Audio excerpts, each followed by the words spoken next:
নীলিমা রিসোর্টের স্টাফদের behaviour, service, তারপর হচ্ছে রুমের কোয়ালিটি এবং রিসোর্টটা দেখে আপনার কাছে কি মনে হইলো? আমাদের জন্য কি কোনো সাজেশন আছে কি না? আমরা ভাইয়া সবাই খুবই সন্তুষ্ট আপনাদের সার্ভিস এবং হচ্ছে স্টাফদের বিহেভিয়ার সব কিছু মিলে অনেক ভালো লেগেছে। স্পেশালি হচ্ছে আমার ইনলজরা যারা আছে ওরা খুবই এনজয় করেছে আপনাদের রিসোর্টে। অ্যান্ড যেসব ফেসিলিটিস আছে, যে গেম, তারপরে বোট রাইড, সুইমিং, সব কিছুই অনেক ভালো। আপনারা কি আমাদের কোনো ফুড টেস্ট করেছেন? জি, আমরা লাঞ্চ করেছি, ব্রেকফাস্ট করেছি, বুফে ব্রেকফাস্ট ছিল খুবই ভালো, এবং আসার পর আমরা যে লাঞ্চ করেছি সেটাও খুব ভালো হয়েছে। আপু, মানে আপনি তো নিয়ে এসেছেন হচ্ছে যে পোল্যান্ডের একটা গ্রুপ, অবশ্যই আপনার শ্বশুরবাড়ির লোকজন।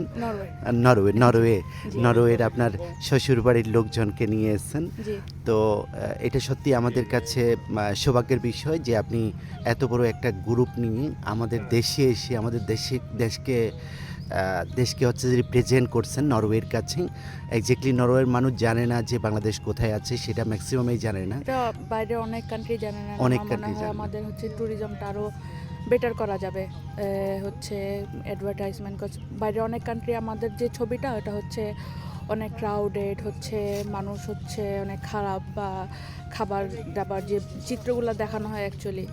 তো আমাদের মনে হয় যে আমাদের হচ্ছে ভালো জিনিসটাও রিপ্রেজেন্ট করা উচিত, যেটা আমাদের আছে, যে মানুষটা অনেক হেল্পফুল, যেটা সবাই বলেছে এখানে, যে সবাই খুবই আন্তরিক, সবাই খুব হেল্পফুল। তো আমাদের দেশটাও হচ্ছে অনেক সুন্দর। সো ওইভাবে আমাদের অ্যাকচুয়ালি রিপ্রেজেন্ট করা উচিত, যেন বাইরের মানুষ আরও বেশি বেশি আসে।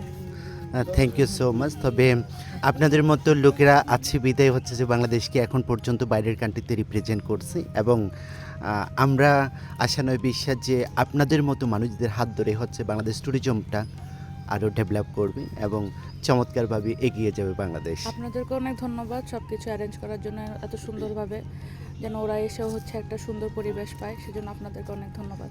ভালো থাকবেন আপু, আল্লাহ হাফেজ। আল্লাহ হাফেজ। Thank you.